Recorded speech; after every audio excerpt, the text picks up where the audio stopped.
Hi, Rami. What's the plan? Okay, hear me out. Beautiful Mexican supercar, beautiful Mexican roads, promoting the Horizon Festival! Do we need promoting? The festival seems to be doing okay. All right. I'll find someone else.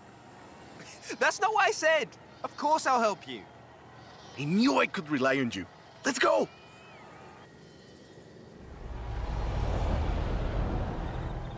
Whew. Let's get moving. Get some speed, then turn into the countryside. Really see what this car can do. Turn right.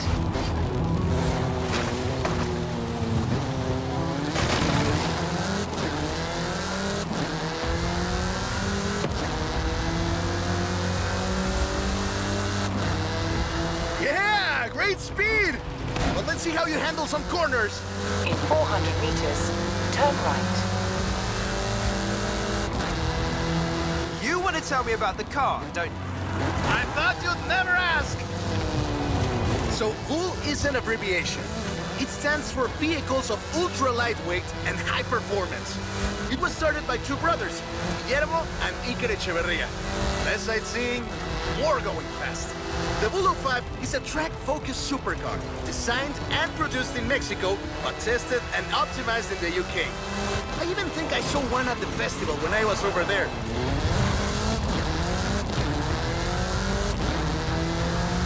We're driving the pre-production version of the VUL 05RR, the even more track-focused version. Somehow, the designers reduced the weight by 65 kilos and increased the power to nearly 400 bhp. Then they lowered the engine by 50 millimeters to drop the center of gravity and improve cornering. Impressive. They're pretty serious about the ultralight part. The 05RR even has an option for titanium bolts, saving another 4.5 kilos. What's the RR stand for? Road and racing. The car was designed for an enhanced track experience, but remains road legal. In 400 meters, you will arrive at your destination.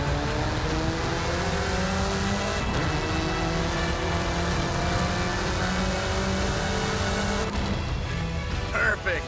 There's a couple of other things you can help out with, if it's not too much trouble. You're never gonna let me live that down, are you? Call me.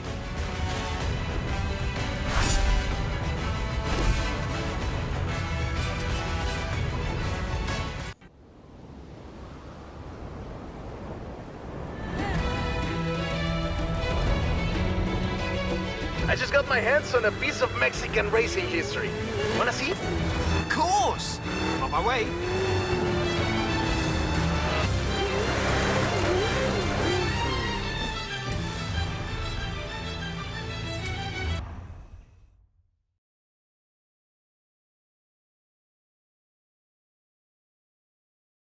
Let me guess.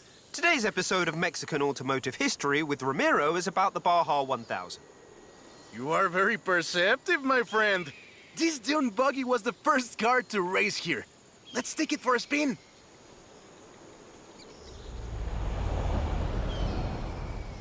The Baja 1000 is probably the most prestigious race held in Mexico. Do you know how it all started? I assume the Myers Manx has something to do with it. Correct again. The Baja 1000 started as a very elaborate marketing campaign for the car you're driving. But let me start from the beginning. On the 22nd of March, 1962, Dave Eakins and Billy Robertson did the first real Baja run. They went from Tijuana to La Paz in 39 hours, 56 minutes on new Honda CL72 Scrambler motorcycles. So they probably were a bit sore afterwards. They got a lot of media coverage though.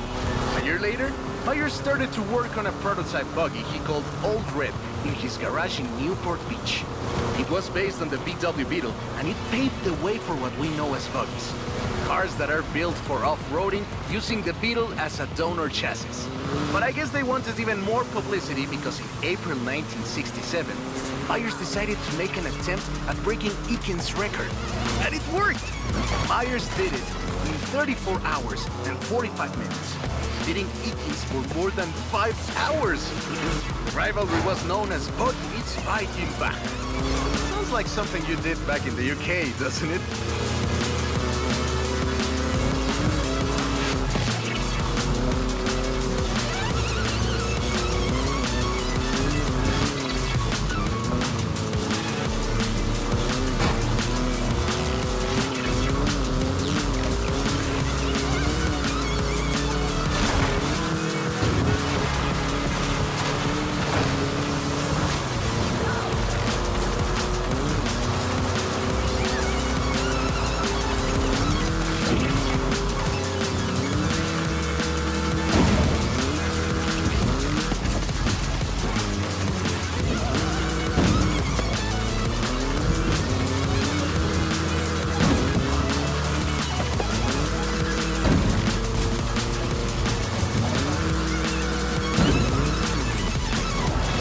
Max became an overnight sensation as a result, and suddenly they were friendly races all across the Baja.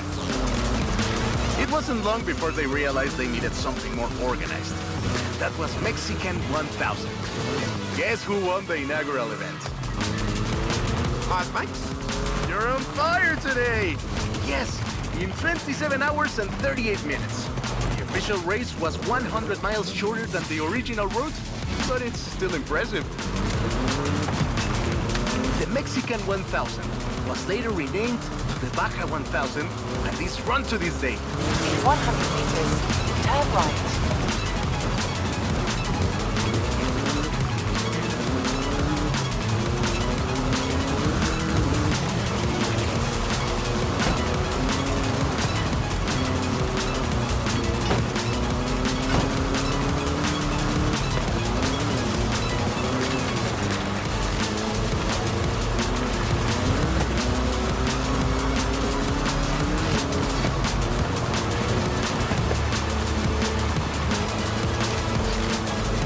Turn around when it is safe to do so. In 200 meters, turn left. Turn left.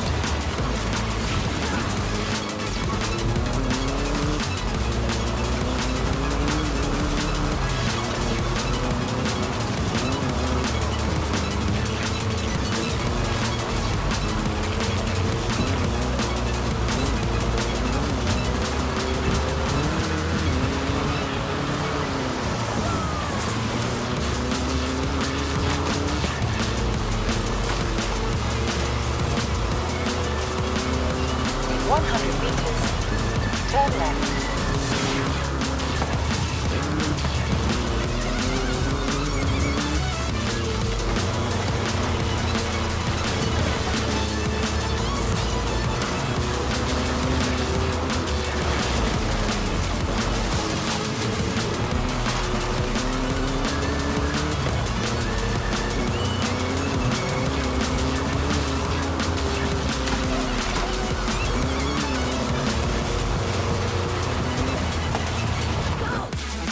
I love that story. My abuela used to tell it to me at least once a year.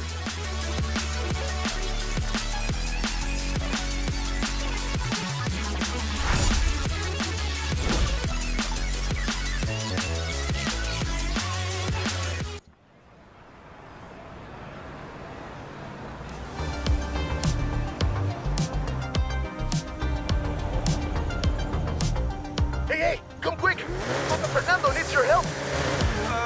Okay. I'll be right there. In 100 meters, turn.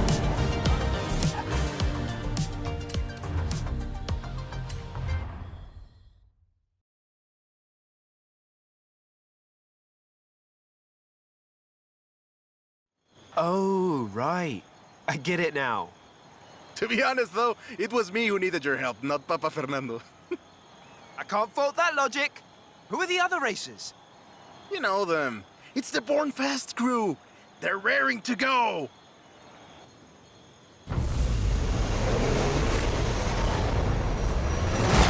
Hey, he's eager. But this isn't really a street race. There's no checkpoints, just the finish line. So keep to the route and get there first. Nice overtake. It's hard to overstate the effect that the Beetle had when it arrived in Mexico in 1954. Before that, all we had were these huge American cars. So this new European-style car with its shape and light chassis and those adorable headlights and an engine that anyone with a tractor could fix was, well, a complete game changer. They were so exciting that they were displayed at the Ciudad Universitaria in Mexico City, and there were lines to come and see this new car. Production of the Beetle started in Mexico soon after 7 of them finished the Carrera Panamericana. Before that, people were a bit worried about reliability, you see. We Mexicans love a good-looking car, but a car that can do work is better. The Panamericana convinced us, and in '61, Automex had assembled 250 of them. By '62, the first plant had opened in Jalostoc, making 10 of them a day. We love that car. So another plant opened in Puebla in 1967. And in '71, El Bocho became the official taxi of Mexico City, which is why you see so many of them today. It's funny. The first Bochos were imports, or TKDs. By 1971, we were exporting to Costa Rica, and back to West Germany, Austria, Belgium, everywhere in Europe. It was a sad day in 2003 when the last Volkswagen sedan Última Edición rolled off the production line and went home to the Volkswagen Museum in Wolfsburg.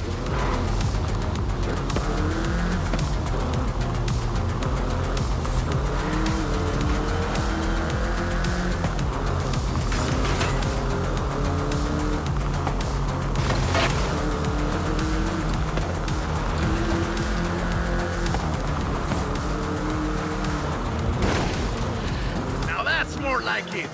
Eso, Bochito, eso!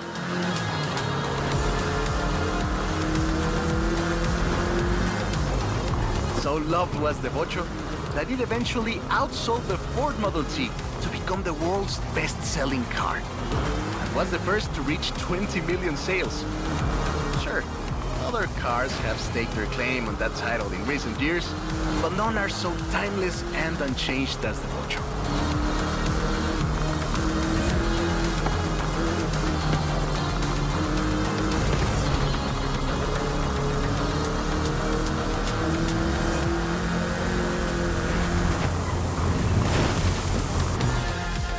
That is a great car. Probably the most iconic car in all of Mexico.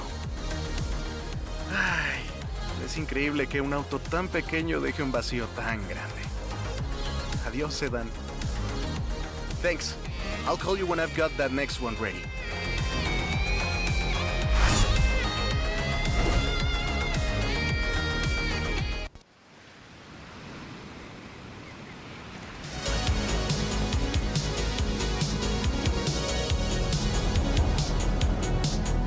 I have a brilliant idea. Another one. What happened to the previous idea? This one is better. Meet me in town.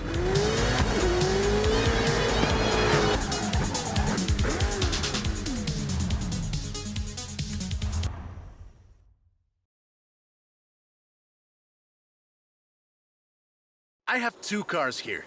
A first-generation Volkswagen and a 7th-generation Volkswagen Golf. Made in Mexico for almost half a century. Sadly, they stopped building them in 2021. But we can still race them. What do you say? To make it fair, I will give you a chance to make an informed choice. Let's go for a test drive. And I've got lots to tell you about Volkswagen Mexico.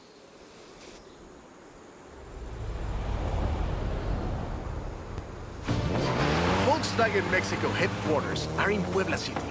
It started production in 1967 with the famous Beetle. As we call it, the Bocho. VW made multiple attempts at replacing the famous Beetle with newer models, but all of them failed way short of achieving the production figures until the Volkswagen Golf came into play.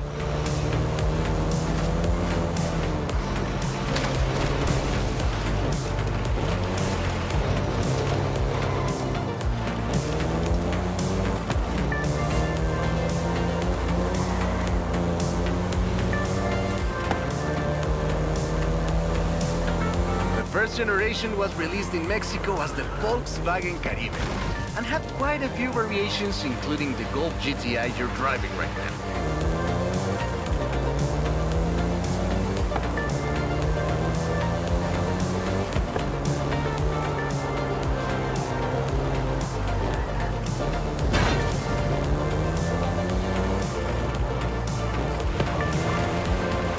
BMW engineers, inspired by the Beetle GSR, designed and prototyped the Golf in secret as a Skunk Works project.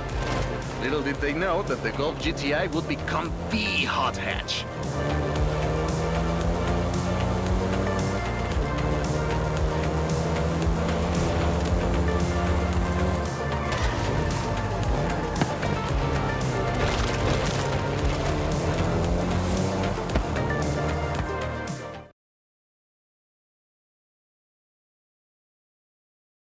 Shall we jump 40 years in the future and try the 7th generation?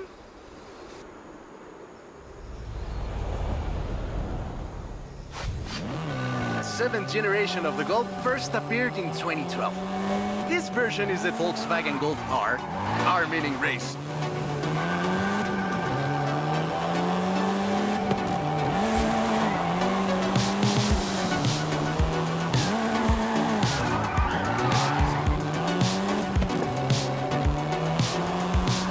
Was the fastest Golf in the range, with a 0 to 60 time of 5.1 seconds.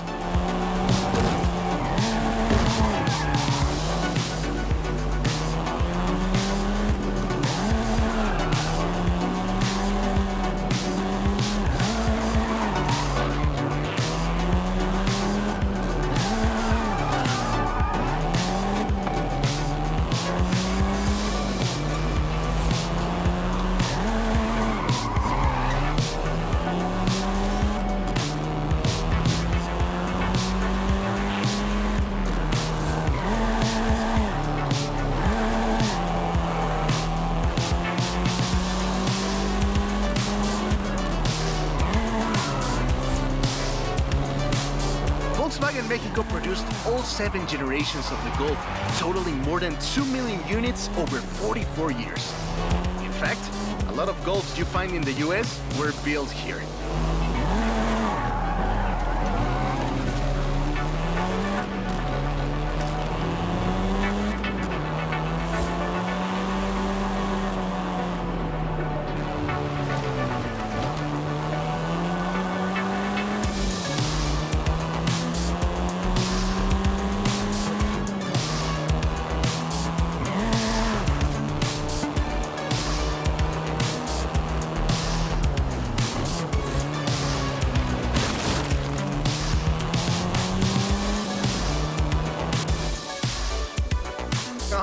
All right. Enough driving around. Let's go head to head, after you've had a chance to rest.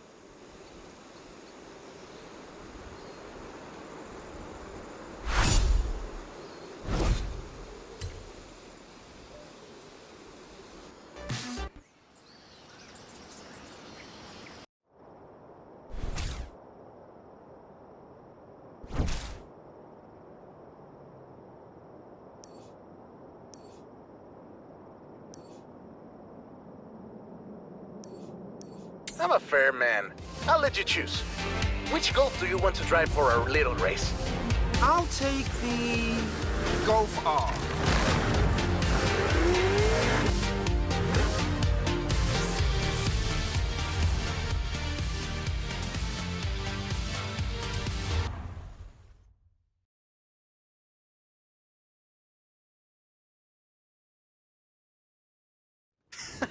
I hope you know some shortcuts.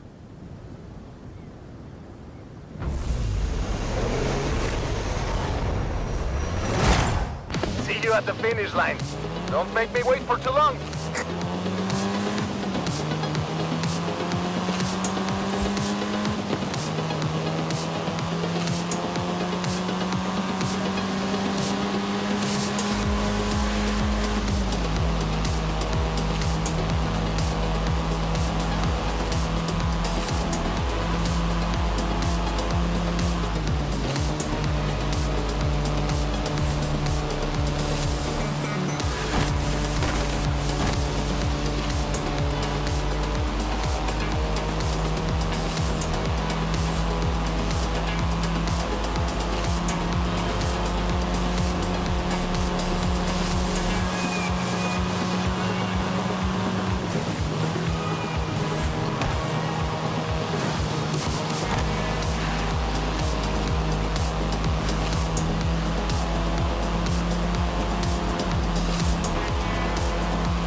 see what you're doing, but you still can't win.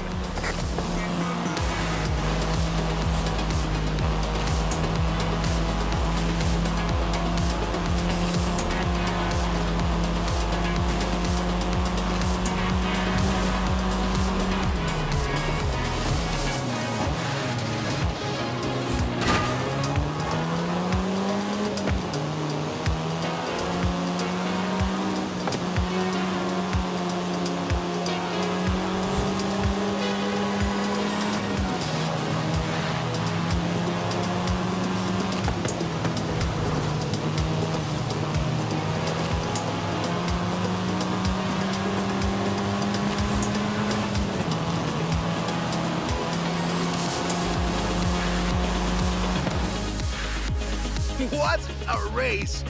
The difference 40 years makes!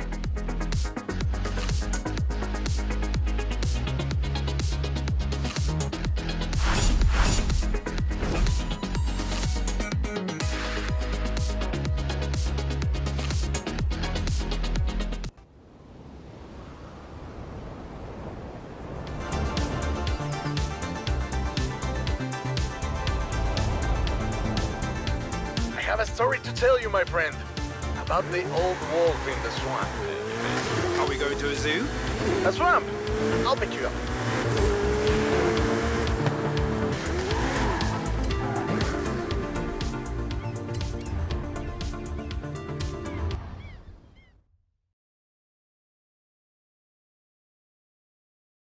That's the old wolf. No, that's an old truck. The wolf is waiting for us at the swamp.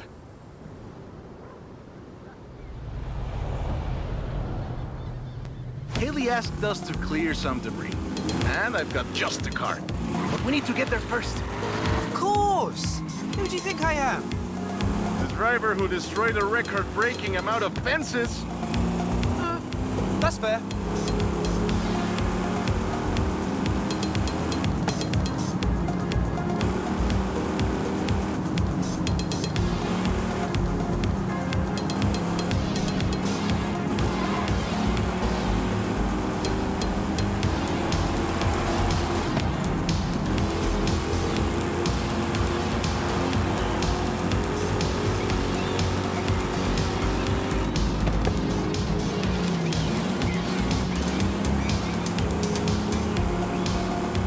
In 400 meters, turn right.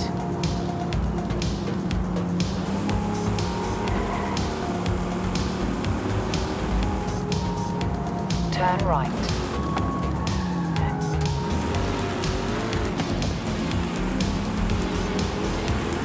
In 200 meters, turn right. Turn right. See? Got it here in one piece. And gave me a few heart attacks.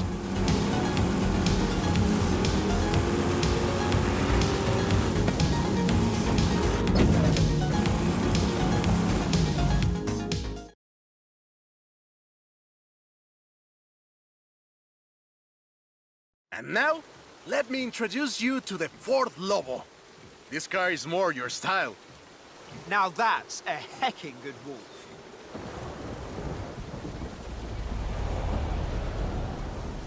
We call it Lobo here.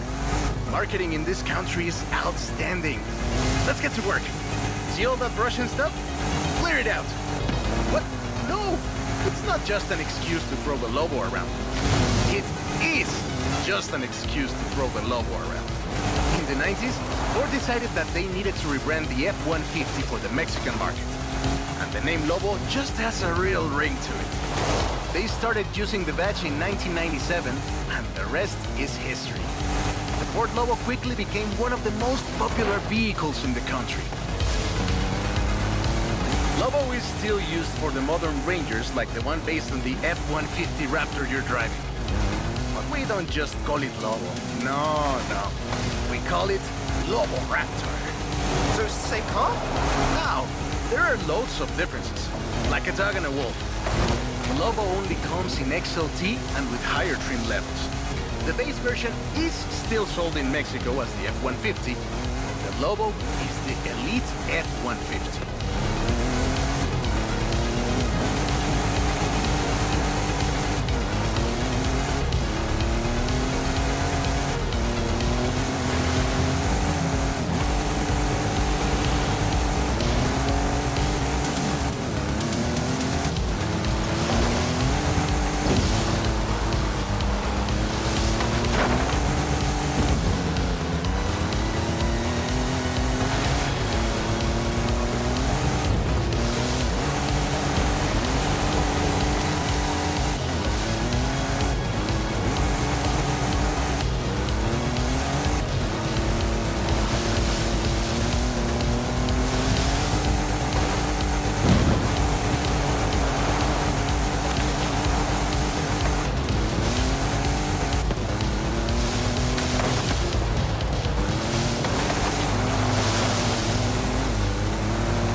job's done, and the scratches will buff right out. Thanks for the help. Now I just need to get my abuelo's old F100 back to the garage.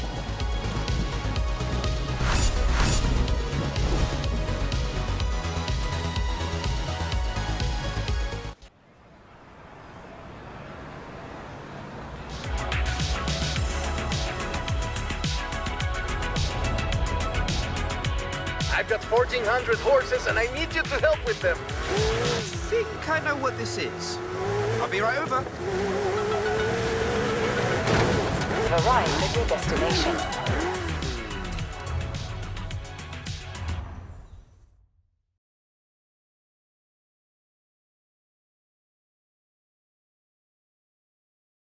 Hey there!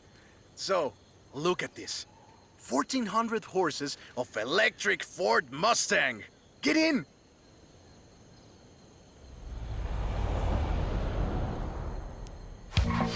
Let's take this down to the beach. Stick it in AWD if you like. There's some nice curves up ahead.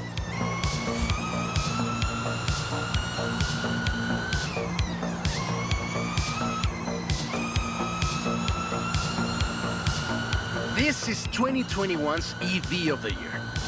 And it was up against things like the Taycan and the e-tron and the Recharge. It set 3 Guinness World Records, and it's inspired by the beautiful original Mach 1. And I'm telling you all of this because the Mach E was built right here in Mexico at Cuautitlán Assembly. Calm down. I know you like to go fast, but I had a big breakfast. Whoa! How do you make it go around corners like that? I'm really asking. Cuautitlán Assembly has been building cars since the 60s. And more than 2.2 million cars later, we're sitting in an actual space machine made here in Mexico. Quite a journey from Cougars and Thunderbirds and F-150s to this. This isn't just a prototype. Cuautitlán Assembly does a range of options for the Mach E. A 68 kilowatt-hour standard and an 88 kilowatt-hour extended range version. It will give you over 300 miles of range on a single charge. Hey, I have to give this back! Be careful with it. The Performance GT version is the really wild one. 0 to 60 in 3.6 seconds. This one is quite a bit faster. Honestly, when I first tried it, I had to go and sit in a quiet room for a bit. And I've flown airplanes in a storm. It's wild tech. You can switch from all-wheel drive to rear-wheel drive at the touch of a button. And when you get into tuning, you can basically tweak every one of the 7 engines individually. It can make 1,400 horsepower and a ton of downforce at 160 miles per hour thanks to the AeroTube.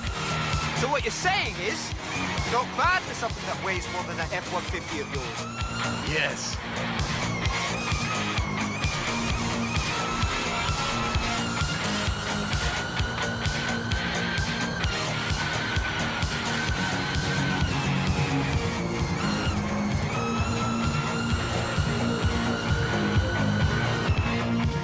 And there we go.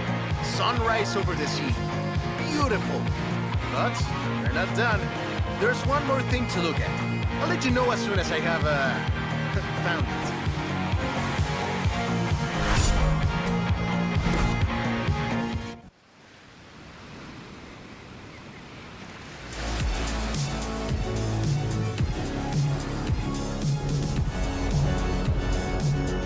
Okay, this one will be epic. I found the Porsche Carrera. You know what that means? Racing? And what do you mean, found? In a barn, of course. And of course it's racing. Come meet me at Guanajuato.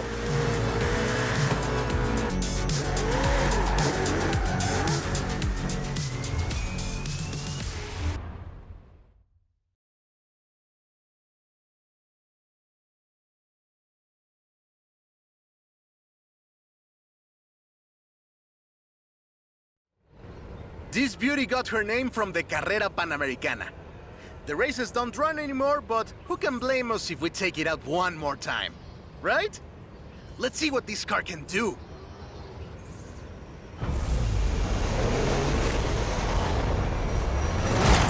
There's Jamin! Guess he wanted one last race. Let's do this!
Race had 132 competitors, and everyone turned up.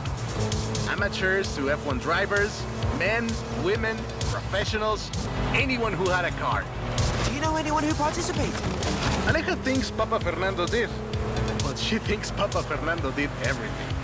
I know we used to go to the races with my grandfather. Ah, qué buenos recuerdos. 2,178 miles of the Pan American Highway run through Mexico. The race itself had 9 stages and lasted 5 days. But the sheer distance wasn't the only challenge.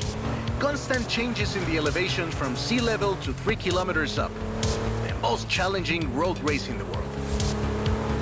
The winner of the very first Carrera Panamericana was Herschel McGriff, who drove an Oldsmobile 88 at an average speed of 88 miles per hour. The Porsche Carrera got its name thanks to Hans Hermann, who won the small sports cars category in 1954. He drove the Porsche 550 Spider and came 3rd overall. He was sick before the race, and his tires came off at the start. He really pulled through against the odds. Porsche had 6 cars competing in 1954, and all of them made it through the end. A lot of others didn't, let me tell you. Enjoying yourself, are you? Yeah, I kinda had a feeling you were. 1954 was the last year the original Carrera Panamericana took place. But it gave us the most famous Porsche model, the Carrera you're driving right now. The Carrera RS 2.7 was the first production street racing 911. It was built on the 911S 2.4, the fastest Porsche you could buy at the time, and a popular choice in the later Carrera Panamericana races.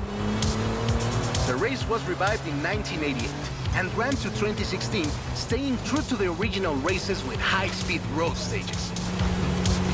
The routes for the race were carefully selected every year by planning committee and local government to ensure they were race-worthy and that they can be closed up for 2 hours. You could almost say they've been preparing for the festival for a very long time.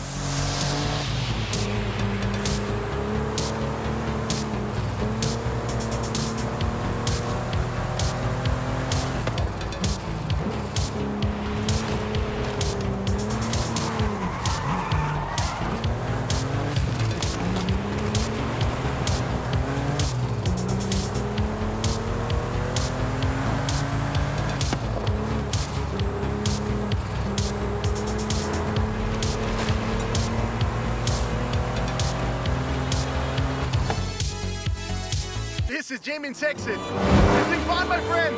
Take care. Looking forward to seeing what you can do out there. Have fun now, yeah? Great race. Almost like we did a little Panamericana with a friend. Anyways, hope you had fun with this little stroll through cars hechos en Mexico. It was great! And let me know if you, find any other cars like that.